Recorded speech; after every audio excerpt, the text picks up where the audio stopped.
ETF, ETP, ETN, voire peut-être même ETC, enfin il y a plein de sigles différents. Je pense que le plus simple, c'est de voir l'ETP comme étant celui qui englobe tous les autres. Pourquoi est-ce que les ETP sont pas éligibles au PEA? J'imagine que beaucoup aimeraient investir via leur PEA dans des ETP. Pour que ce soit éligible au PEA, il faut que le sous-jacent, en fait, soit fait en grande partie en Europe. Aujourd'hui, par exemple, les mineurs de crypto sont principalement basés aux États-Unis. Souvent, c'est les Américains innovent, les Européens réglementent et les Asiatiques copient. Là, on est un peu dans ce schéma-là où on va avoir l'impossibilité pour un Européen d'acheter ses ETF à cause d'une réglementation qui s'appelle la réglementation PRIPS. Aujourd'hui, on a le plaisir d'accueillir Quentin Barou, expert des ETF et des actifs numériques. Actuellement Senior Sales Associate chez 21 Shares, il accompagne investisseurs et institutions vers la meilleure classe d'actifs de la dernière décennie. Préparez-vous pour un échange passionnant sur la finance digitale. On est descendu à 71 72 000 pour le Bitcoin.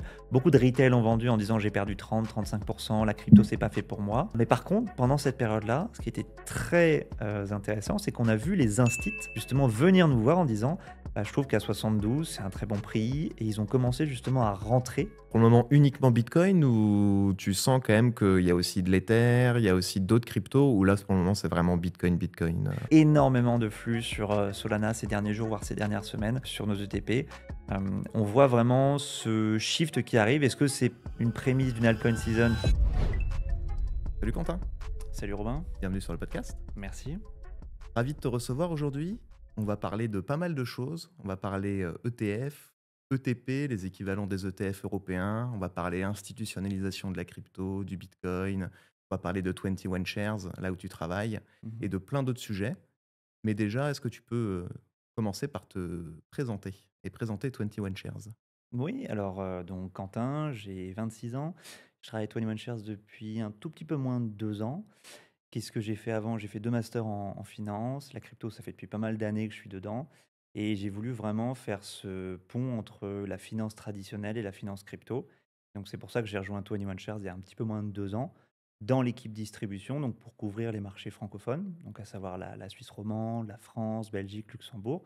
Et donc c'est d'accompagner à la fois des particuliers qui ont des questions, mais aussi des professionnels comme des banquiers privés, des family office, des gérants d'actifs, et les aider dans leur cheminement de A à Z avec d'abord de l'éducation sur la partie crypto, et puis les aider sur ces questions de produits, puisque 21 Shares, c'est un émetteur suisse, et donc on va proposer plus d'une cinquantaine de produits. Donc tu as parlé de TF et de TP, je pense qu'on reviendra un petit peu à la définition de chacun un peu plus tard. Donc c'est une société suisse qui gère à peu près 12 milliards d'encours, moitié Europe, moitié US. On se revendique comme étant des pionniers, puisqu'on a été les premiers à lancer par exemple un panier top 5 en 2018, là où les ETF américains n'étaient bien évidemment pas lancés. Et puis on a également développé des solutions de staking, des solutions justement de nouveaux produits, puisque aujourd'hui l'univers en Europe est extrêmement développé. Ok. T'en parlais, ETF, ETP, ETN, voire peut-être même ETC, enfin il y a plein de sigles différents. Est-ce que tu peux nous expliquer un petit peu la différence entre ces sigles-là? Oui, alors tu as beaucoup de sigles. Donc je pense que le plus simple, c'est de voir l'ETP comme étant celui qui englobe tous les autres. Donc un ETP, c'est ce qu'on appelle un Exchange Traded Product. Donc c'est un produit qui est négocié en bourse, qui est coté en bourse. Tu vas retrouver dedans les ETF, très classiques, Exchange Traded Funds, donc un fonds coté en bourse, que tu vas pouvoir traiter sur la bourse. Tu vas retrouver ce qu'on appelle les ETN, Exchange Traded Notes, qui sont un titre de dette non collatéralisé. Donc ça, tu vas retrouver des matières premières dedans. Donc ça a perdu un petit peu en intérêt avec la crise de 2008. Quand tu dis non collatéralisé, que je comprenne bien, c'est-à-dire que l'émetteur n'est pas obligé d'acheter l'équivalent et de conserver l'équivalent dans ses coffres, entre guillemets, quoi. C'est ça. Donc il y a un risque de contrepartie qui est lié à ça. Et puis tu as la dernière catégorie dont on fait partie qui s'appelle les Exchange Traded Commodities. Donc 21 Shares fait uniquement des produits qui sont là-dedans. Donc c'est un titre de dette 100% collatéralisé. Et c'est là en fait où tu vas retrouver des produits sur l'or qui sont faits par des grands émetteurs européens, mais aussi tu vas retrouver la crypto dans cette partie-là. Et donc nous, c'est ce qu'on fait. Donc c'est 100% collatéralisé, qui fait que ton risque de contrepartie en fait est très faible. puisque tu as tes actifs qui sont ségrégés de l'émetteur. Ouais, donc si j'achète l'équivalent d'un bitcoin chez 21 Shares, vous Mhm. allez acheter un bitcoin sur le marché et vous allez, un de vos partenaires va sécuriser ce bitcoin-là. Exactement. En fait, c'est vraiment la performance du produit va être la même performance que le sous-jacent, moins justement ses frais de gestion. Comme on reste un émetteur, on a besoin de travailler avec des dépositaires indépendants. Donc les actifs sont ségrégés de 21 Shares. OK. Oui, parce qu'aux États-Unis, il y avait des ETF qui existaient avant l'approbation des ETF spot en janvier 2024. C'était des ETF futurs, mais il y avait pas l'équivalent derrière. C'est-à-dire que quand quelqu'un prenait une position de un bitcoin sur un ETF futur, l'émetteur de cet ETF-là n'était pas obligé d'acheter le bitcoin, correspondant. Ce qui faisait qu'il n'y Absolument. avait pas de flux en fait, d'achat, heu, C'est ça. sur le marché.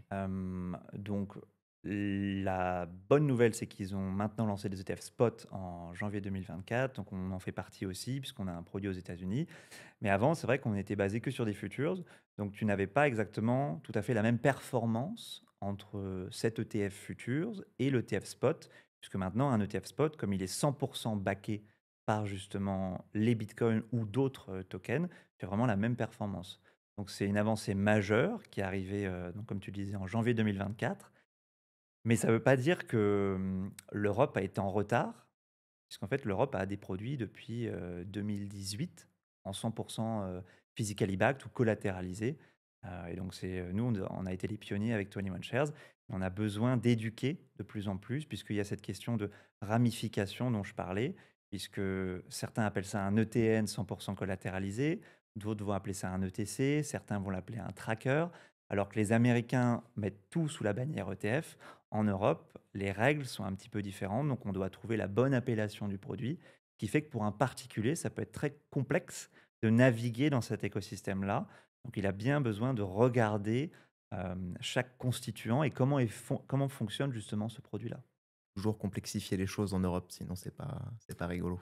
Oui, après, c'est comme ça. Je trouve que ça marche plutôt bien en Europe d'avoir des règles qui sont claires. Et quand on est un particulier, ça peut être très complexe de s'exposer, peu importe la classe d'actifs. On ne parle pas forcément que de crypto, mais au moins on a le mérite d'avoir, par exemple, en Europe, un ETF. Il sera forcément UCITS.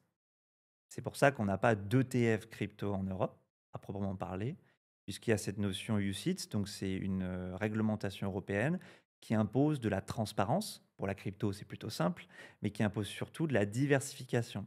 Donc aujourd'hui, la crypto n'est pas éligible aux critères UCITS, puisqu'il y a cette question de diversification qui n'est pas répondue. Donc, quand on a, par exemple, un ETF UCITS qui a 100% de Bitcoin dedans, on a ce problème, vu qu'on a un capping à 10% pour la diversification dans la réglementation UCITS, on ne peut pas avoir un ETF crypto. C'est pour ça qu'on va le placer dans d'autres catégories. Peut-être qu'un jour, l'ESMA, qui est l'autorité de régulation européenne, va rendre éligible la crypto aux critères UCITS. Et donc, on pourra avoir peut-être un ETF Bitcoin dans les prochaines années, mais aujourd'hui, on n'en aura pas. D'accord. Ah, moi, je pensais que justement, il y avait pas de qu'on pouvait pas acheter d'ETF Bitcoin parce que ceux qui émettent les ETF ont pas leur siège social en Europe, justement, et Mhm. donc ne peuvent pas, on n'autorise pas, les gens à acheter un ETF qui est, émis par une société américaine, ou en tout cas que l'entreprise qui émet cet ETF-là ou la filiale soit basée hors de l'Europe. Alors, je pense qu'il y a 2 choses différentes.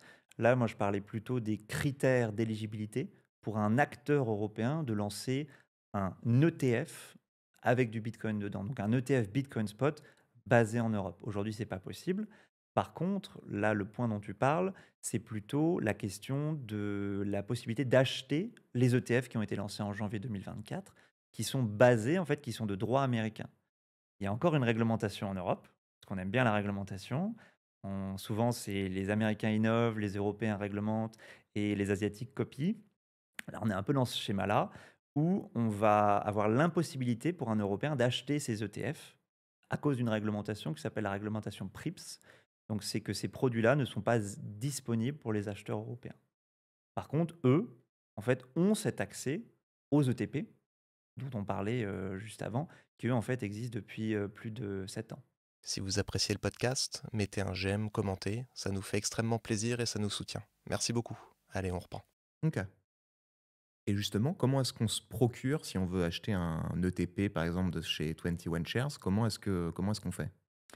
Alors, pour acheter un ETP, ça va fonctionner en fait comme une action.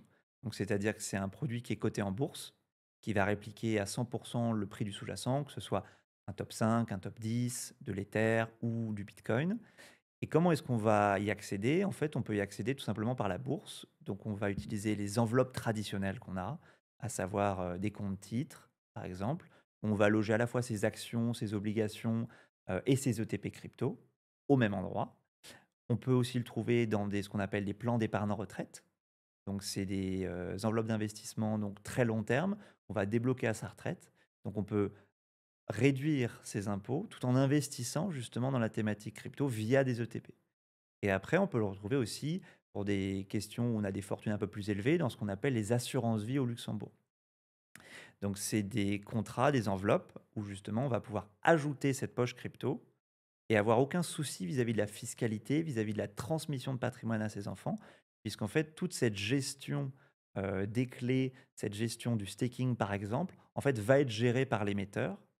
Donc pour un investisseur, c'est vraiment, ça se traite comme une action. Il l'intègre au même titre que ses obligations, que ses actions, que ses autres ETF sur d'autres classes d'actifs. Et il a vraiment, à la fin de son année, son imprimé fiscal unique. Il a gagné temps, il a perdu temps. Moi, ça m'a un peu changé la vie quand je me souviens de tous mes relevés que j'ai dû faire parce que j'ai fait un petit peu le trader du dimanche au début, avec toutes mes transactions à faire à l'époque où LTO n'existait pas. Donc ça date un petit peu. Et donc là, je suis bien content d'avoir justement ce qu'on appelle plutôt ETP, ETF, puisqu'à la fin de l'année, je sais combien j'ai gagné, combien j'ai perdu. Et par exemple, moi, dans mon cas précis, je peux imputer mes moins-values pendant 10 ans. Ce qui n'est pas le cas avec la crypto. Après, je ne suis pas fiscaliste, c'est chacun a une fiscalité qui est différente, mais je trouve que c'est un point positif qu'on retrouve avec ce type de produit. OK. Ouais, donc je vais sur un broker type Saxo Bank, DEGIRO et cetera, eToro, ce genre de choses-là et je peux acheter, peux me procurer, des ETP, Absolument. 21 Shares. Et donc, tu as à la fois des ETP qui peuvent faire du staking, tu as des ETP qui sont diversifiés, où tu peux par exemple accéder à 80% du marché via un seul produit. Tu n'as pas forcément envie de choisir. Tout le monde veut mettre un peu de Bitcoin, mais quand il s'agit de choisir les deuxièmes, troisièmes, qu'est-ce que tu mets? Tu mets de l'Ether, du Sol, etc.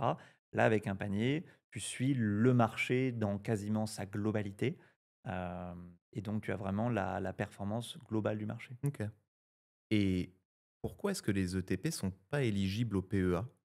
C'est une question que je me pose, et que certainement beaucoup de gens se posent parce que j'imagine que beaucoup aimeraient investir via leur PEA, dans des ETP. Alors, pour la fiscalité, oui, ça peut être très intéressant de passer par un PEA. Aujourd'hui, ça va plus être par exemple, Blockchain Group. Je sais qu'ils sont justement éligibles au PEA, puisque c'est une entreprise française. Pour que ce soit éligible au PEA, il faut que le sous-jacent, en fait, soit fait en grande partie en Europe. Aujourd'hui, ben, par exemple, les mineurs de crypto sont principalement basés aux États-Unis. Faudrait plus de mineurs européens, Donc, il quoi. faudrait plus de mineurs européens. Et en fait, il faudrait dire que tous les bitcoins qui ont été minés, par exemple, en Europe, aille dans un unique produit. Que dans ce même produit, il n'y ait pas de bitcoin issu de mineurs américains. Ce qui fait qu'aujourd'hui, on aurait peut-être un risque de concentration avec vraiment quelques mineurs qui fournissent ça. Et donc, si d'un côté, on a par exemple énormément d'acheteurs sur le PEA qui veulent accéder à ça, si le mineur de son côté ne peut pas suivre la tendance, ça peut être très compliqué. Ouais, mais il y a peut-être quelque chose à faire. Il pourrait y avoir des mineurs qui vendent leur bitcoin avec un premium parce que justement, c'est dans un produit qui est éligible à un PEA. Enfin, il y a peut-être un truc à faire, hein. Ça pourrait techniquement être possible, mais je pense qu'on a encore quelques Mmh. années avant que justement que ça arrive. Mais voilà, là pour l'instant, voilà, c'est plus PER, compte titre, assurance luxembourgeoise, peut-être un jour assurance vie française, puisque c'est le placement préféré des Français. Donc c'est à voir, mais forcément, ça va demander de l'adaptation de la part de ces acteurs qui aujourd'hui sont un petit peu moins ouverts à la thématique crypto, mais qui de plus en plus en fait voient la demande et veulent offrir une solution. Peut-être d'abord, ils commencent avec des entreprises qui sont dénominées en Bitcoin, des Bitcoin Treasury, des Bitcoin compagnies, ou bien justement essayer de peut-être passer cette étape-là avec des ETP-ETF, mais je pense que ça va prendre encore un peu de temps. Ouais. Tu parlais justement de l'avantage d'acheter plutôt des ETP que de la crypto en direct. Mhm. Est-ce que tu peux nous dire un petit peu les autres avantages, enfin nous faire un récapitulatif des avantages d'acheter un ETP plutôt que de la crypto en direct? Et peut-être aussi, même si tu es un petit peu biaisé, les potentiels inconvénients par rapport à acheter de la crypto en direct et la détenir en direct? Oui, alors clairement, moi j'ai 3 systèmes. J'ai un cold wallet, j'ai, mon compte sur plusieurs plateformes centralisées et j'ai également des ETP. Puisqu'en fait, je trouve qu'il y a l'horizon d'investissement va varier. Si j'ai envie d'acheter des mêmes coins, je sais qu'il y aura pas d'ETP ou d'ETF dessus. Quoique. Pour le moment. Si j'ai envie justement d'aller sur, des, tokens ou des coins qui sont beaucoup plus long terme comme du Bitcoin, du Sol, de l'Ether, là si j'ai vraiment une vision long terme et que je veux le placer dans une enveloppe qui soit moins fiscalisée, plus facile à transmettre à ma famille, ma compagne et cetera, là je pourrais être amené à utiliser des ETP. Donc je dirais en termes d'avantages, tu vas avoir un produit qui va être coté en bourse, extrêmement simple. Donc pour toi en tant que particulier, tu vas pas avoir besoin de faire un KYC. À la fin de l'année, tu n'as pas besoin justement de déclarer toutes tes transactions, de déclarer si c'est un compte par exemple à l'étranger. Tu vas pouvoir le traiter comme une action, comme une obligation. Donc au même endroit, tu centralises justement tous tes produits financiers, que ce soit ETF, actions et ETP crypto. Tu as ce qu'on appelle du staking que tu peux avoir en plus, c'est-à-dire que tu n'as pas besoin, toi, par exemple, d'avoir de staker 32 Ethers, parce que tu as on va dire, que c'est à peu près autour des 110 000 dollars aujourd'hui. Pour un particulier, tu peux le faire via un ETP et avoir tes rendements qui sont réinvestis dans l'épargne de l'ETP. Après, en termes d'inconvénients, je dirais que le seul inconvénient que je trouve avec les ETP, ça peut être soit la liquidité, soit ça peut être le trading le week-end. Nous, on a un objectif qui est plutôt long terme. Le but, c'est que les investisseurs achètent un montant assez précis chaque mois et qui continue, qui fasse un DCA tout simplement. Donc le fait que ce soit pas coté le week-end, ça peut être un souci, mais en fait, on voit que la plupart des volumes du Bitcoin, avec les ETF américains et les ETP en Europe, se passent maintenant dans les jours ouvrés, donc du lundi au vendredi. Et l'autre souci, ça peut être une question de liquidité. Donc on peut avoir un ETP qui, par exemple, fait du Bitcoin. On a une grosse profondeur, par exemple, vis-à-vis de trading, de volume sur le Bitcoin, avec plusieurs 50, 60, 70 milliards échangés par jour. Mais par contre, il y a des émetteurs en Europe qui en fait ont des si faibles volumes que pour un investisseur, ça peut être compliqué quand on veut sortir avec un gros montant. Et justement, il y a eu une actualité qui est tombée hier, j'en enregistre, un vendredi, Mhm. comme quoi la Société Générale, enfin vous avez fait un partenariat avec la Société Générale justement pour apporter de la liquidité sur vos ETP. Est-ce que tu peux revenir un petit peu dessus? Et je sais pas, bon, si tu as été un peu au cœur des discussions, mais comment est-ce que tu convaincs une aussi grosse banque? Je crois que c'est la 17e plus grosse banque du monde avec 1,7 mille milliards, enfin 1 700 milliards de dollars d'équivalent d'actifs sous gestion, de participer à faire évoluer un peu les ETN et à augmenter la liquidité des, ETP. Pardon. Alors, je pense qu'il faut revenir sur un peu la structure d'un ETP. Donc, c'est coté en bourse. Et donc, tu as à la fois un marché primaire et un marché secondaire. Et entre les deux, tu as ce qu'on appelle un teneur de marché. Donc, toi, tu vas placer tes ordres sur ton broker, Saxo Bank, De Giro, etc. Tu vas décider d'investir, je ne sais pas, on va dire une centaine d'euros. Donc, ton ordre, en fait, va être placé et va apparaître dans le carnet d'ordre. Le but du teneur de marché, c'est de réconcilier à la fois les acheteurs et les vendeurs. Donc, plus tu as de teneurs de marché, plus ton produit est liquide, d'où cette importance de liquidité. On appelle les market makers Ce qu'on appelle en les crypto, market en fait. makers en anglais, donc c'est teneur de marché en français. J'espère que je ne vais pas faire trop d'anglicisme aujourd'hui. Donc, l'important, c'est d'en avoir de plus en plus, puisque c'est un cercle vertueux. C'est-à-dire que plus il y a de teneurs de marché, plus il y a de présence sur ce carnet d'ordre, plus les trades passent très facilement, et plus justement on va avoir une bonne liquidité et de plus en plus de volume. Donc c'est vraiment un cercle vertueux. Donc l'important c'est d'avoir de plus en plus de teneurs de marché parce que plus on en a, plus ils se battent pour justement faire passer les ordres. Parce qu'eux, ils gagnent de l'argent, j'imagine. Parce qu'eux justement gagnent de l'argent en pricant justement les ETP et en donnant de la liquidité. Donc ce qu'on a fait avec Société Générale, c'est on a de base deux teneurs de marché qui ont travaillé, qui sont Flow Traders et Jane Street, qui sont contractés avec nous, qui doivent offrir justement de la liquidité sur tous nos ETP, nos 48 ETP en Europe. Et Société Générale, eux, vont agir sur les produits uniquement Bitcoin et Ether. On a en Europe, donc on a 4 produits qui le font. Et donc c'est très important d'avoir Société Générale, puisque c'est un grand nom. Il faut arriver à les convaincre, puisqu'on avait avant justement des teneurs de marché qui étaient un peu plus tournés vers la crypto. Société Générale, en fait, entame son virage. Bourse Bank propose maintenant des ETP. Ils ont la société Forge depuis pas mal d'années qui fait des stablecoins. Et là, maintenant, en fait, Société Générale tente de s'immiscer de plus en plus dans cet écosystème crypto en offrant de la liquidité et en permettant à des institutionnels, puisque c'est la plupart des investisseurs de chez Société Générale et des clients de cette banque, sont des institutionnels. Donc là, ils offrent de la liquidité et en même temps, ils l'offrent sur des plateformes en Allemagne et en Europe de l'Est pour permettre à des sociétés qui n'avaient pas la possibilité aujourd'hui d'acheter de la crypto via des ETP, maintenant ils peuvent le faire. OK. Bah, 2 questions suite à ce que tu viens de dire. Est-ce que, tu pourrais nous dire un peu les pays, heu, où il y a le plus d'intérêt pour vos ETP? Mmh. Bon, en Europe, en dehors des États-Unis, qui est le plus gros ou le deuxième plus gros, j'imagine. Dans quel pays? Et est-ce que tu as une idée un peu du pourcentage retail versus donc particulier versus, institutionnel?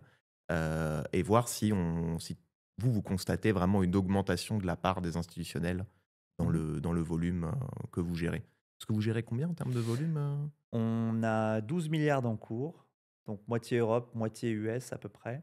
Donc les US forcément, bah, c'est arrivé en moins d'un an et demi, c'est-à-dire la force de frappe des États-Unis est gargantuesque par rapport à l'Europe, qui sont des produits qui existent depuis quasiment 7 ans pour certains. Donc ça va dépendre, je pense, de l'émetteur. En Europe, on a à peu près 24 émetteurs. On a environ 200 produits, tout émetteur confondu. Tu as une soixantaine de sous-jacents uniques, une trentaine de paniers. Donc en fait, l'Europe a énormément d'avance par rapport aux Américains. Par contre, en termes de flux, c'est beaucoup plus modéré en Europe, d'où cette question d'éducation sur qu'est-ce qu'un ETP, qu'est-ce qu'un ETF, pourquoi on n'y a pas accès en Europe, et vraiment éduquer ces acteurs plus institutionnels pour qu'ils puissent rentrer sur cette thématique-là. Donc après, chaque émetteur va être différent. Il y a des émetteurs qui sont basés au Nordique, donc en Norvège, en Suède, qui eux, en fait, ont des gros volumes là-bas, puisque le retail est très, très important là-bas. Il y a des émetteurs qui sont basés en Allemagne, nous, on est basé en Suisse, il y en a d'autres qui sont basés à Jersey. De manière générale, sur l'Europe, on voit vraiment des très gros volumes sur l'Allemagne. C'est très, très retail au niveau de l'Allemagne. Puis après, on va retrouver la Suisse, où on a à la fois retail, mais aussi institutionnel. Donc, on va retrouver des banques privées, des family office, des asset managers, même des fonds de pension qui, justement, allouent une toute petite part de crypto justement, dans leurs encours. Ça peut être des fonds de pension qui font 5 à 10 milliards. Donc, quand on parle de 1-2%, c'est déjà des montants qui sont assez importants. Donc on parle de plusieurs, dizaines de millions. Tu vois, nous, on a vraiment une typologie d'investisseurs qui est 80 instit, 20 retail. Donc ça, c'est ce qu'on voit chez nous en termes de flux, en fonction des brokers retail et des flux qui sont plus institutionnels de banques, family office, asset managers, fonds de pension. Hem, on voit vraiment en ce moment les instits qui sont rentrés depuis plusieurs mois. C'est-à-dire qu'il y a eu beaucoup de retail, de flux retail qui sont arrivés après l'élection de Trump, qui voulaient s'exposer soit via des ETF américains, soit des ETP en Europe, jusqu'aux 109 000 $ qu'on a touché en janvier. Et puis après, les retail, en fait, sont sortis parce que certains sont rentrés au plus haut. On est descendu à 71-72 000 pour le Bitcoin. Beaucoup de retail ont vendu en disant j'ai perdu 30-35%, la crypto c'est pas fait pour moi. Mais par contre, pendant cette période-là, ce qui était très intéressant, c'est qu'on a vu les instits justement venir nous voir en disant bah, je trouve qu'à 72 c'est un très bon prix, et ils ont commencé justement à rentrer à ce moment-là et à faire des positions de plus en plus importantes. Et le retail a été très calme jusqu'à ces derniers jours où on revoit un intérêt de la part des retail. On va dire que c'est à partir des 115-120 000 $ on a revu les retail, puisqu'en fait le 100 000 $, on y est resté pendant plusieurs semaines. Il n'y a pas eu vraiment de flux énorme de la part des retail. ouais, C'était vraiment les instits. parce qu'on a redépassé la TH en fait, que le On a retail, redépassé la TH. les gens ont revu, ont réentendu parler dans les médias, j'imagine, des gros médias traditionnels, ce qui a déclenché ça. Et puis c'est une boucle infinie en fait, où la Bitcoin va baisser de 30%, les gens vont revendre, enfin, le retail va revendre, les institutionnels vont racheter, etc., etc. En fait, les institutionnels ont bien compris, et on voit vraiment ce shift où, en Suisse, par exemple, on a des banques qui font ce qu'on appelle des due diligence. Donc, ils vont regarder nos produits pour justement les référencer, pour les mettre, par exemple, dans leur fonds discrétionnaire. Donc, c'est littéralement un fonds où ils vont mettre de facto 0,5 à 1% d'ETP Bitcoin pour tous leurs clients. Là où quand on discute avec eux, leurs clients, ces derniers mois, étaient assez calmes vis-à-vis de la demande de crypto. Donc on voit vraiment ce shift qui passe de retail à les instituts, de facto pour leur retail, vont proposer cette addition dans un patrimoine parce qu'en fait, l'ajout de même 1% de crypto et même de Bitcoin a vraiment un impact positif sur un portefeuille Que et j'allais peut demander. corréler avec les autres. J'allais demander, c'est pour le moment uniquement Bitcoin ou tu sens quand même qu'il y a aussi de l'Ether, il y a aussi d'autres cryptos ou là, pour le moment, c'est vraiment Bitcoin, Bitcoin? Nous, on peut vraiment le voir parce qu'on a 38 sous-jacents uniques et une dizaine de paniers. Donc, on voit vraiment un shift. On avait beaucoup de demandes sur Bitcoin début d'année. Ethereum, ça a un peu dégringolé, est tombé autour des 1 500 $. Donc, on avait vraiment une perte d'intérêt sur Ethereum qu'on a par contre vu ces dernières semaines, en fait, beaucoup de flux sur Ether, mais aussi également sur Solana. Énormément de flux sur Solana ces derniers jours, voire ces dernières semaines, sur nos ETP. On voit vraiment ce shift qui arrive. Est-ce que c'est une prémisse d'une altcoin season? Je ne pourrais pas te le dire. On a vu un peu la dominance du Bitcoin baisser autour des 60%, mais on a quand même la plupart des investisseurs qui se questionnent sur d'abord, je fais du Bitcoin, là où nous, on voit des particuliers et des institutionnels qui sont avec nous depuis pas mal d'années se dire je veux diversifier et aller sur l'Ether, sur du Solana, parce que la thèse d'investissement n'a rien à voir avec celle du Bitcoin. Ouais. Quand vous regardez, vous, vos chiffres, sur les 4, 5 dernières années, est-ce que vous arrivez à identifier peut-être les indicateurs qui vous disent si vous êtes en alt season ou pas?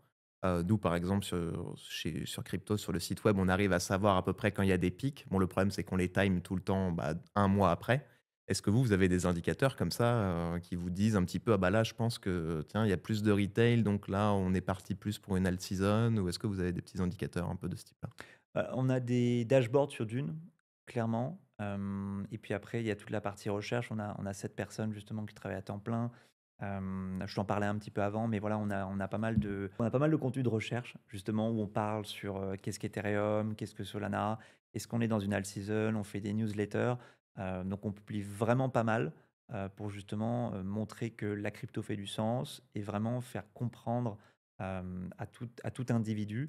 D'abord, il faut comprendre comment fonctionne, quels sont les mécanismes liés à la crypto. Avant même d'investir, il faut faire ses propres recherches. Et nous, on a fait ce choix de la faire gratuitement pour justement tout investisseur, qu'il soit particulier ou professionnel. Après, est-ce qu'on se situe dans une alt season? Ça, c'est un peu la question à 1 million de dollars, voire même plus, si on parle d'autres termes, même plus 10 milliards ou 20 milliards. Clairement, on voit ce shift au niveau des investisseurs qui se disent on sent qu'on va rentrer peut-être dans une alt season. On sent que la dynamique est différente entre Bitcoin et Ether. Les flux sont principalement sur du Bitcoin ces derniers mois. Donc, le Bitcoin, en fait, maintient depuis plusieurs années carrément et empêche cette alt season avec justement cette dominance qui était, on a touché les 64-65, c'était les 4 ans, c'était durant ces 4 dernières années, c'était au plus haut. Là, on a baissé à 60%, donc on regarde un peu forcément la dominance, on regarde en termes de flux, si on voit plus des personnes aller sur Ether, sur Solana, on regarde aussi sur la TVL finalement, parce que la TVL sur Ether, sur Solana, c'est un bon indicateur. Pour revenir sur la dominance, juste pour expliquer à ceux qui savent pas ce que c'est, on compare en fait, la capitalisation du Bitcoin versus toutes les autres, Mhm. crypto-monnaies et donc là, Bitcoin pesait pour 65 de la capitalisation totale des crypto-monnaies. Donc il y avait beaucoup de flux sur Bitcoin et progressivement quand ça baisse, là on est tombé autour des 60 comme tu disais, ça a Mhm. remonté un petit peu. Mais ça veut dire que, bah, voilà, les autres crypto-monnaies commencent à prendre un peu le dessus sur Bitcoin. Et finalement, une performance un peu plus élevée que Bitcoin, et Ether a fait plus 100%, même un peu plus encore aujourd'hui, par rapport à un Bitcoin qui a même pas fait les 40-30%. Donc je pense que on voit un petit peu ce shift. On voit sur les flux américains, sur les ETF, qu'il y a une demande de plus en plus importante sur Ether. On voit qu'il y a ce staking qui se pose vraiment là. Peut-être que cette alt season viendra avec ce lancement de potentiellement d'autres ETF aux États-Unis, même si leur version équivalente existe déjà en Europe. Donc je pense à un top 5, un top 10. On peut s'attendre justement à ce que ces tokens-là peut-être fassent ce shift, puisque quand tu vois la capitalisation du Bitcoin et celle d'Ethereum, ben, si tu prends 10% de la market cap du Bitcoin et que tu la mets dans Ether, bah forcément on parle d'un plus 40, plus 50% sur le prix de l'Ether et encore plus multiplié et démultiplié sur un token bien moins connu. Justement, tu parlais de potentielles approbations d'ETF, de nouveaux Mhm. ETF aux États-Unis. Il y a Eric Balchunas et je ne connais plus l'autre analyste de chez Bloomberg qui ont sorti un tableau il y a quelques semaines qui disait qu'il y avait entre 90 et 95% de chances que de nouveaux ETF soient approuvés d'ici octobre, je crois, de cette Mhm. année. Et il y avait donc le XRP de Ripple, Litecoin. Il y avait quoi d'autre? Il y avait un panier de 10 devises. Je crois d'ailleurs que ça a été déjà approuvé, il me semble. Approuvé puis désapprouvé, il me semble. Euh, et encore d'autres. Toi, vu que vous êtes aussi présent sur le marché américain, bon, j'imagine que tu vas pas pouvoir nous donner trop d'informations, mais vous êtes assez confiant là-dessus? Bah, clairement, c'est un marché qu'on regarde. On est top 4 avec notre ETF aux États-Unis, où c'est vraiment la bataille vis-à-vis d'autres émetteurs de produits financiers là-bas. J'ai oublié Solana. Il y a Solana, bien sûr, tu as Cardano, XRP, tu as mentionné, potentiellement tu as Sui, Dogecoin. Donc il y a pas mal de. Forcément, tout ça est public, donc j'ai le droit d'en parler. Donc il y a beaucoup de filings qui ont été faits. Tu parlais de Eric Balchunas qui disait qu'il y avait 90-95% de chances. Forcément, on ne peut pas vraiment se prononcer là-dessus. C'est dans les mains du régulateur américain, de la SEC. On trouve que les développements sont quand même très positifs pour l'écosystème. On s'attend à ce que ça arrive pour bientôt. Bien sûr, après, ça reste la SEC qui va donner sa décision. Après, personnellement, je trouve ça un petit peu assez marrant d'attendre forcément les Américains. Évidemment, on parle de flux qui sont gargantuesques par rapport à l'Europe, mais c'est vrai que quand on regarde un peu le paysage européen, où là, je parlais au début des 60 sous-jacents uniques qu'on a en Europe, des 200 produits, du staking par exemple, on a déjà tout ce qu'il faut en Europe et pas forcément besoin d'attendre des produits américains, vu qu'on peut déjà se positionner sur leur équivalent européen dans des devises plus traditionnelles. Et est-ce que tu penses que l'approbation de nouveaux ETF, Solana, XRP, et cetera, ça risque de faire du mal aux ETF existants ou ETP, existants type, bah, Bitcoin et Ether, en fait? Est-ce que tu penses que du volume va être mangé par ces nouveaux ETF ou alors, en fait, ça va faire comme Ethereum, au début, les volumes étaient vraiment ridicules, voire il y avait même des sorties, quoi? Bah, alors, il y avait des sorties parce qu'il y avait une conversion d'un trust à clairement un ETF. Donc, il y avait des personnes qui avaient acheté des professionnels, parce que c'était Grayscale, donc c'est que des fonds professionnels, où en fait, ils avaient acheté avec un discount, Donc moins cher que le prix, 40-50% moins cher que le réel de prix l'Ether. réel de l'Ether. Et donc, il s'est passé la même chose sur Bitcoin. Donc, c'est pour ça qu'on a vu des grosses sorties au début, parce que tout simplement, ces acteurs-là avaient fait à la fois une plus-value tout en achetant justement avec un discount. Et là, c'est pas le cas sur les parce que Grayscale a aussi plein de trusts, c'est ça? Sur plein d'autres cryptos qui vont avoir certainement leurs ETF, mais on n'a pas constaté de gros, de je sais plus comment est-ce que tu as De pas d premium ou de ouais, discount. de discount sur leur prix, sur le prix du trust? Si tu as un trust, il me semble que le minimum d'investissement, c'est 100 000 dollars. Si tu as un ETF, bah, c'est le prix d'une part. Donc c'est ça, c'est important de rappeler, c'est que ETP ou ETF, que ce soit américain ou européen, en fait, le prix d'une part, c'est quelques dizaines de dollars. Donc pour un particulier qui veut mettre 30 euros par mois et avoir son exposition crypto, il peut le faire. Donc c'est ça le plus intéressant. Donc après, pour revenir à ta question, est-ce qu'un peu les flux vont changer? Tout dépend en fait aux États-Unis de ce qu'ils vont lancer comme type de produit, quel sera le coût. Pour les Européens, les particuliers, ça va pas vraiment changer, puisqu'en fait les Européens, comme je le disais avant, n'ont pas accès à ce type de produit-là. Ça va dépendre s'ils font du staking, par exemple, parce que s'ils font pas du staking, finalement, les produits européens sont bien plus intéressants, puisque ton coût de détention sera même moins élevé, puisque tu vas gommer le frais de gestion Ouais. et tu vas avoir justement un rendement supérieur. Bon, on va y revenir justement sur le staking parce qu'il y a aussi les ETF, Ethereum avec le staking qui sont en attente, Mhm. d'approbation et comme tu le disais, l'Europe est déjà en avance depuis très longtemps là-dessus puisque vous, vous proposez le staking, enfin des ETP avec staking d'Ether depuis combien de temps? 2021, il me semble, 2021. avec Solana, qu'on a lancé Ouais. en premier. Donc rien de nouveau pour l'Europe, comme d'habitude. C'est toute une question de fait d'éducation et de montrer qu'en fait que ça existe depuis des années. Et tu peux revenir justement sur le principe un petit peu, bah, du staking, Mhm. et l'intérêt d'avoir justement un ETP, ETF avec du staking? On parlait de frais de gestion juste avant, Oui, clairement sur la partie staking, donc pour revenir vraiment sur, ce qu'est le staking d'abord, c'est vraiment le fait de mettre ces tokens à profit pour valider des transactions et sécuriser le réseau. Et en contrepartie, en fait, on va toucher des tokens. Ça n'a rien à voir avec le lending, c'est pas du prêt de titre. Donc en fait, ces tokens-là ne bougeront jamais du cold wallet. Nous, qu'est-ce qu'on va faire en Europe? Un peu la structure, c'est que sur les blockchains proof of stake, comme Solana, Ethereum, Sui, Toncoin, on va pouvoir en fait proposer du staking. Donc, on va dire qu'on a un ETP, il a, mettons, des encours de 50 millions de dollars. On a 50 millions de dollars de valeur justement d'Ether, par exemple, ou de Solana. On va décider justement de mettre en place du staking pour permettre à un investisseur de profiter à la fois du sous-jacent, du prix à la hausse comme à la baisse, et en plus d'avoir un rendement qui va être flexible vis-à-vis du staking. Donc, on va travailler avec des staking providers comme Blockdaemon, comme Figment, qui eux, en fait, vont choisir des validateurs. Ils ont forcément la règle de no slashing.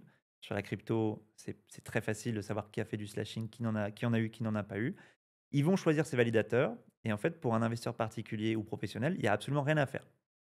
Il rentre dans l'ETP, il a la performance du sous-jacent hausse comme baisse. Et en plus, tous les jours, il a des rendements issus du staking qui sont réinvestis dans la part de l'ETP. Donc pour un particulier, c'est vraiment un point positif, puisque souvent les frais de gestion de l'ETP sont gommés. Et en plus, il a ce qu'on appelle un rendement qui va être flexible et qui va lui permettre d'avoir une performance peut-être plus élevée via le staking. Donc à la fois le sous-jacent, et en plus, il va sécuriser le réseau, valider des transactions, et il va être payé pour ça. Il n'a pas besoin, par exemple, de mettre 32 Ethers de son côté, 110 000, 120 000 dollars, par exemple, aujourd'hui. Là, en fait, avec une part qui vaut une trentaine d'euros, il va pouvoir bénéficier du staking. Et surtout, il va pouvoir sortir quand il veut. Ouais, c'est ça pour moi qui est aussi super intéressant, c'est que souvent quand tu participes au staking, que ce soit sur des plateformes centralisées, des exchanges ou alors, quand tu le fais toi-même, c'est que tu as une période où tu es, on va dire, si tu veux sortir du staking, tu as une période ça va dépendre des protocoles et des blockchains, mais ça varie entre, 1 semaine et plusieurs semaines, voire 3, 4, des fois un Plusieurs mois même. mois, ouais. Bah, moi, j'aime bien utiliser le principe de la boîte de nuit. C'est-à-dire que chaque blockchain va être différente, chaque blockchain va représenter un peu une boîte de nuit. C'est-à-dire qu'on veut rentrer dans une boîte de nuit, il y a une file d'attente où on veut aller faire la fête, valider des transactions à l'intérieur de la boîte de nuit. Et donc, on va attendre un certain temps, puisqu'il faut passer le videur, il faut passer toutes les personnes qui sont devant nous. Une fois qu'on est dans la... Donc, il y a cette période d'attente. Une fois qu'on est dans la boîte de nuit, on va pouvoir valider les transactions. Mais à un moment, il va falloir récupérer sa veste au vestiaire. Et donc, on va avoir aussi une période où on va devoir attendre. Plus il y a de monde, plus on va devoir attendre pour récupérer sa veste. Donc, on peut se retrouver, par exemple, sur Ether, à avoir 20, 22 jours. On attend, on valide et on sort. En fait, on ne peut pas du tout vendre. Donc ça, c'est un problème pour un particulier, puisque s'il a envie de vendre, ben, je ne sais pas, au bout de 10 jours, parce que le prix de l'Ether a augmenté vraiment de manière stratosphérique ou a baissé de manière importante, il ne pourra pas vendre. Le principe des ETP, c'est que nous, on va staker une partie. Le but d'un ETP, comme je le disais avant, c'est qu'il soit le plus liquide possible pour permettre à un investisseur de rentrer, mais surtout et avant tout et pour tout de sortir. Donc on va staker 60-65% par exemple sur nos ETP sur Ether. Et donc ces rendements vont être réinvestis dans la part de l'ETP, ce qui permet à un particulier de rentrer aujourd'hui vendredi. Vendredi soir, il va recevoir les rendements issus du staking. Il peut revendre lundi et il aura bénéficié des rendements issus du staking. Et évidemment, on peut pas tout avoir, donc les rendements sont évidemment un petit peu inférieurs parce que tu disais que vous stackez 60 à 65 donc c'est l'équivalent, j'imagine, de 60 à 65 du rendement, si on le faisait nous-mêmes, quoi. C'est ça, tu as des petits frais en plus, etc., qui sont pris par les staking providers. Après, c'est vraiment à nous de savoir quels validateurs ils prennent et ce qu'ils sont capables justement de gérer ce type de token. Le plus important, je pense que c'est d'être absolument irréprochable là-dessus. Quand on a une performance de 200% par an sur un token et qu'on rajoute 2-3% de perf en plus avec le staking, c'est assez marginal, mais ça reste quelque chose de positif qui va faire un peu un effet boule de neige. Je pense qu'en Europe, il y a un peu deux types d'émetteurs. À la fois les émetteurs qui proposent un rendement fixe, où on dit vous allez toucher 2-3% de staking, pas plus. Et il y a des émetteurs comme nous qui proposons du rendement flexible.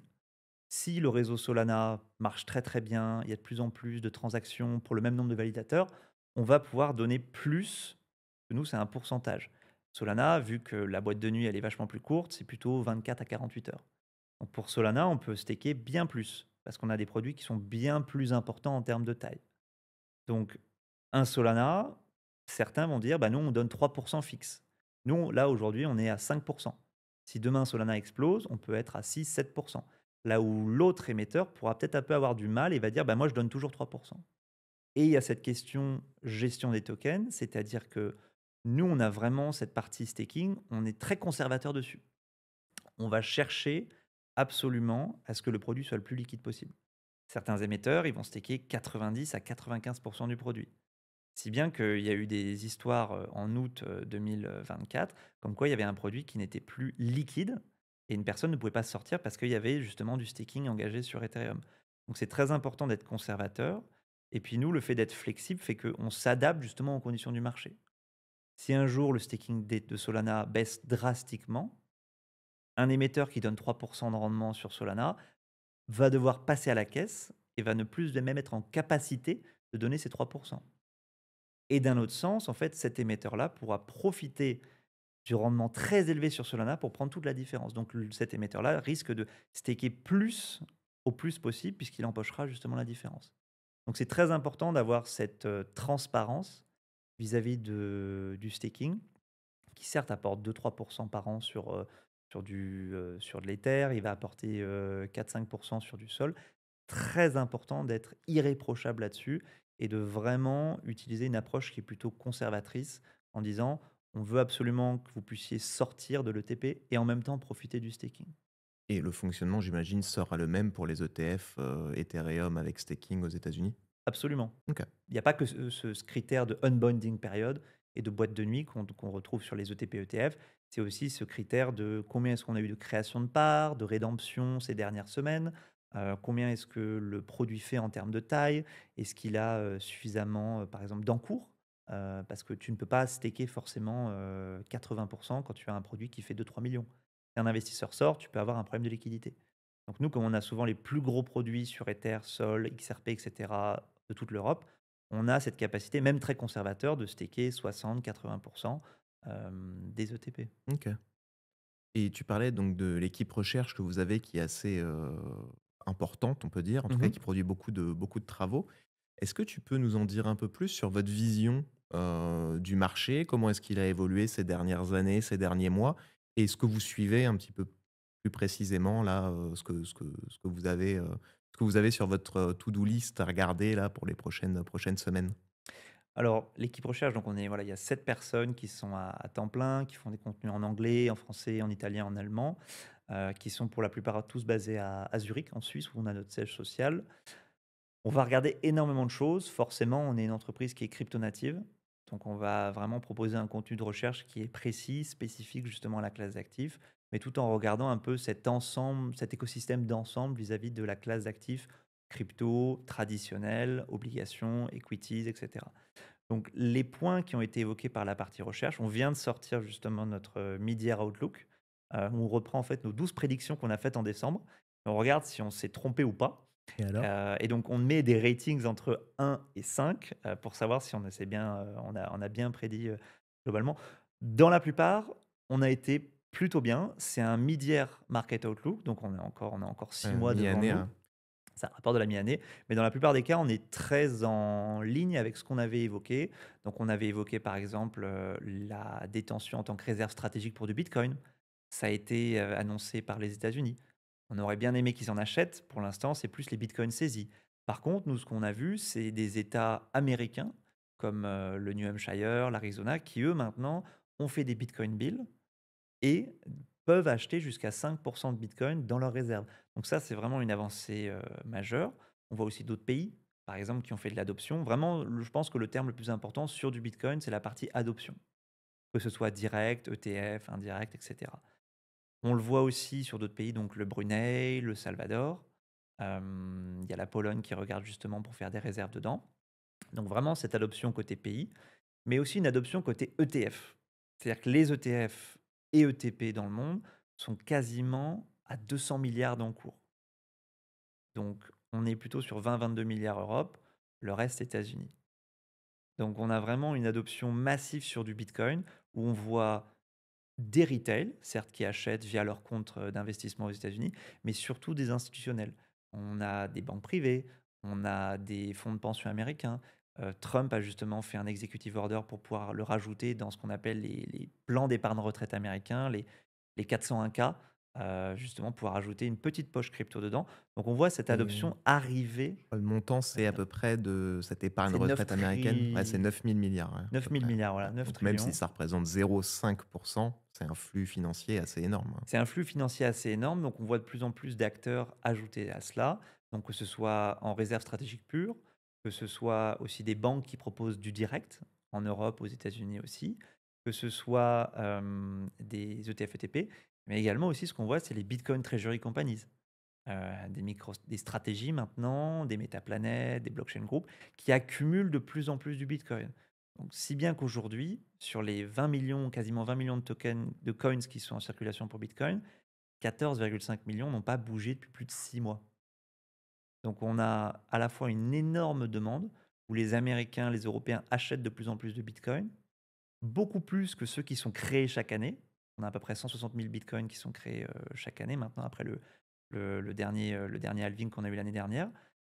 Et d'un autre côté, une offre qui est très très limitée, puisqu'elle ne bouge pas. Les personnes préfèrent thésauriser, voire même aller sur des protocoles type Babylon pour essayer de faire travailler un petit peu leur token, sécuriser d'autres blockchains, puisqu'aujourd'hui, on n'est plus sur une question de on ne veut pas vendre son bitcoin, on veut le thésauriser et on veut pouvoir le déployer sur d'autres blockchains et générer un peu du rendement dessus. Et ça, un jour, on pourra avoir un ETP, qui sera en capacité d'aller faire travailler du bitcoin via Babylone ou via ce qu'on appelle des wraps, Bitcoin.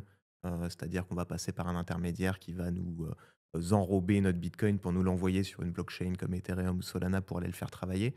Ça, tu penses que des ETP un jour pourraient arriver, avec cette possibilité-là sur bitcoin? Parce que c'est vrai que sur bitcoin, on n'a pas de taux d'intérêt, natif évidemment. C'est aussi peut-être une des forces de Bitcoin, justement, de ne pas avoir tous ces risques autour de l'imbrication, une Mhm. imbrication financière. Mais en tout cas, est-ce que tu penses que des ETP qui proposent un rendement sur Bitcoin arriveront un jour? C'est quelque chose qui va, je pense, clairement arriver. Il n'y a pas de timeline, mais c'est des thèmes justement qu'on regarde nous en interne auprès de 21 Shares. Forcément, aujourd'hui, la feature, c'est vraiment le staking, qui n'est pas encore compris par tout le monde. Donc, c'est important de vraiment faire de l'éducation sur cette partie staking. On a un primer qui explique comment ça fonctionne vis-à-vis des ETP. Les stratégies DeFi, lending, etc., c'est des choses qui sont réfléchies, mais qui ont besoin vraiment d'être expliquées, de regarder tous les risques qui sont associés à ça et éviter de faire justement des wrappers, de wrappers, de wrappers, et de risquer justement un peu à la 2008 d'avoir des produits financiers sur produits financiers sur produits financiers et d'avoir en fait finalement un problème sur le sous-jacent, la base, qui serait le Bitcoin en Mmh. fait. Et alors, qu'est-ce que vous regardez aussi d'autre, vous, là, dans le secteur crypto? Qu'est-ce qui vous intéresse? Enfin, qu'est-ce qui pique votre curiosité, j'ai envie de dire? Alors c'est vrai qu'on a beaucoup parlé Bitcoin parce que ça prend vraiment la plupart des conversations. On parle à des banquiers privés, des family office, des asset managers. C'est vraiment le Bitcoin qui revient. Thèse d'investissement très facile hein, pour éviter le débasement de la monnaie, En numérique? hors numérique. On appelle ça une réserve de valeur émergente. C'est de moins en moins volatile. Une offre qui est limitée, qui est capée. Donc c'est vrai que quand on en parle, c'est extrêmement facile à montrer que ça fait du sens dans un portefeuille. Et que c'est aussi pour jouer contre vraiment le débasement du dollar ou même des monnaies qu'on a en Europe. Mais il n'y a pas que ça. Ça prend la plupart des discussions, mais on regarde aussi toute cette partie tokenisation, cette partie stablecoin. Les stablecoins, ça a été vraiment, on en parlait en disant que l'adoption allait être massive sur les stablecoins. Il me semble que j'avais regardé les chiffres il y a quelques jours, on est à 250 milliards sur les stablecoins, principalement une bonne partie, 50-60% sur Ethereum.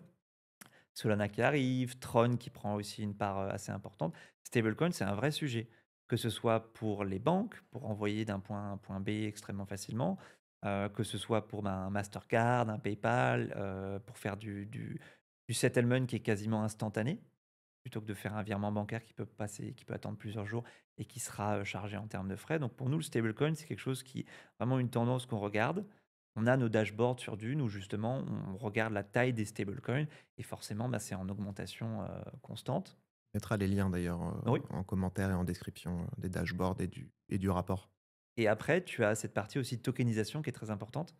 On regarde, donc c'est forcément bah, les blockchains comme Solana, comme Ethereum, en fait, bénéficient justement des flux sur les stablecoins, mais aussi bénéficient de toute cette partie de tokenisation, puisqu'aujourd'hui, on voit que un monde traditionnel duquel je viens, en fait, à ces questions. Par exemple, sur un titre financier, on a ce qu'on appelle un settlement, un règlement livraison de 2 jours, avec ce qu'on appelle les money market funds aux États-Unis, que font BlackRock, que font Franklin Templeton sur la blockchain. En fait, on a un temps de règlement et un settlement qui est instantané.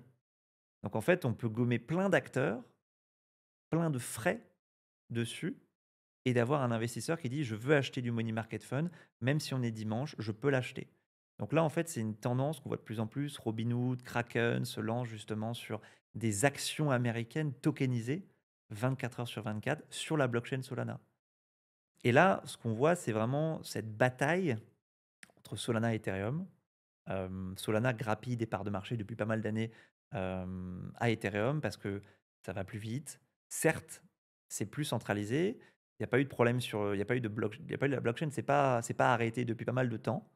On croise les doigts encore. Donc tu vois vraiment ce shift de personnes qui passent en tokenisation aussi sur Solana, parce que le settlement est plus rapide. Tu as Alpenglow qu'ils ont justement, évoqué, il y a quelques semaines, où ils veulent passer la finalité au lieu de faire 13 secondes à peu près, ils pourraient avoir une finalité de transaction de 150 millisecondes. Donc vraiment pour avoir un temps de règlement qui soit le plus rapide possible. Donc ça, c'est un peu, tu vois, les tendances. Vraiment Bitcoin qui prend la plupart de la tendance et des flux, mais également regarder aussi sur cette partie de tokenisation, stablecoin, avec justement Ethereum, Solana, Sui, Toncoin, tout aussi ces applications qui essaient de tout faire au même endroit. Typiquement Toncoin avec Telegram, vraiment d'avoir une application pour faire ses mails, pour faire transiter de l'argent, avoir une banque, faire des prêts. euh, et Tout au même puis endroit, quoi. et puis cette DeFi finalement aussi, c'est je pense le dernier point dont on évoquait, elle a un peu plus de résilience maintenant.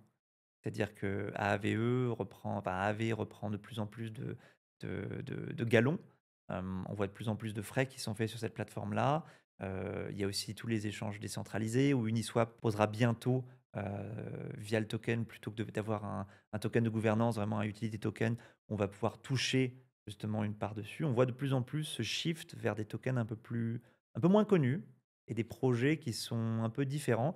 Et donc, tu as tout ce travail d'éducation, puisqu'aujourd'hui, la plupart des discussions tournent vraiment sur qu'est-ce que Bitcoin. Donc, c'est plus un pari débasement de la monnaie pour Bitcoin et un pari tech. Donc, tu Mmh. le mets plus dans la poche, on va dire, tech d'un investisseur avec Solana, Ethereum, Sui, Uniswap, Toncoin et même du Dogecoin finalement, parce que ça va au-delà du même coin. C'est plus le côté token social. Do only good every day, c'est vraiment le wording de Dogecoin. OK. OK, merci beaucoup. C'est vrai que sur la DeFi, juste pour finir sur ce point-là, avec le changement de régulation aux États-Unis et le fait que maintenant, beaucoup moins de crypto-monnaies soient considérées comme des securities et donc le fait de pouvoir redonner un rendement à ses utilisateurs, une sorte de dividende aux détenteurs du token ne soit plus considéré comme étant enfin, ne soit pas complexifie un peu la régulation et fasse en sorte que ça complexifie toutes les demandes et cetera à faire. Ça va certainement aider ces tokens-là aussi à se développer. Et puis aussi, on voit aussi les fintechs qui intègrent, de produits type AAV, Morpho et Mmh. cetera dans la DeFi, ce qui est plutôt bon signe. Et je pense que le côté pro-US aussi amène pas mal de choses. C'est que quand tu regardes un peu les projets qui sont plutôt basés US, que ce soit Ethereum, Solana, Cardano, Sui, en fait, c'est des projets qui vont techniquement bénéficier un peu d'un cadre vraiment plus sympathique, que ce soit en termes de taxes, que ce soit en termes d'adoption, potentiellement sur ces questions d'ETF qui pourraient arriver. Puisque un ETF sur BNB, je pense qu'il y a assez peu de chances que ça arrive, étant donné son caractère un peu plus asiatique. Donc c'est aussi une thématique un peu pro-américaine qui peut être aussi intéressante de regarder, à mettre dans son portefeuille. OK. Bah, merci beaucoup Quentin. Est-ce que tu avais un dernier point à nous partager, qu'on n'a pas évoqué, dans le podcast? Moi, en attendant, j'en ai un. Juste, si vous avez aimé le podcast et si de manière générale vous aimez le podcast, n'hésitez pas à vous abonner à la chaîne YouTube, à laisser un commentaire si vous avez des questions, on y répondra avec grand plaisir. Et on est aussi disponible sur les plateformes de streaming de podcasts, Spotify, Apple Podcasts, etc. Un mot pour la fin, je dirais que le plus important, c'est vraiment de comprendre le sous-jacent et j'adore, justement les contenus que tu proposes avec Crypto, c'est ça le plus important. Ça sert à rien de pousser pour, tel et tel produit. Ça sert à rien de faire miroiter des personnes sur tel et tel rendement. Je pense que c'est une classe d'actifs qui est encore très jeune, qui va se développer de plus en plus dans les années à venir. On est vraiment au niveau de la courbe, on est au niveau des early adopters. On est très, très, très, très tôt dans cet écosystème-là. Il y a à peu près, il me semble, 450 à 500 millions de personnes dans le monde qui ont justement touché de peu ou de près à de la crypto. Mais on est encore très loin d'avoir ces 500 millions de personnes faire de la DeFi, faire des protocoles sur Babylone, et cetera. Donc je pense que le plus important, c'est l'éducation. Tu vois, ces 500 millions, ça correspond à internet en 2002-2003. J'avais 4 ans, quand je vois la taille de l'ordinateur de mes parents, la lenteur justement d'internet à cette époque-là, je me dis qu'on a vraiment, encore de très, très belles années et même de très belles décennies, devant nous à avoir et donc c'est très important de vraiment comprendre, de se dire: «Bah, je diversifie mon patrimoine avec cette classe d'actifs», parce que je sais qu'elle fera partie de globalement toutes les allocations de demain, toujours en petite partie, de la part de banques privées, de gérants d'actifs, assez importants dans le monde. Donc vraiment, c'est cette question education qui est, ce point, c'est le plus important et qu'il ne faut pas s'attendre à avoir des rendements mirobolants. Ça, je pense que c'était il y a 3 4 ans, la belle époque. On peut toujours en avoir aujourd'hui, mais on a le côté performance passée, par exemple, pas les performances futures. Et cette importance vraiment de comprendre comment fonctionne le sous-jacent, est-ce qu'il y a de l'avenir, est-ce qu'il y a une différence entre Ethereum, Solana, avant même de faire un investissement. Plus il y a de potentiel de rendement, plus il y a de risques aussi, évidemment, Oui, c'est associés ça, généralement. c'est assez lié. Et puis après, il faut justement faire ce choix de quelle est la solution d'investissement qu'on va choisir.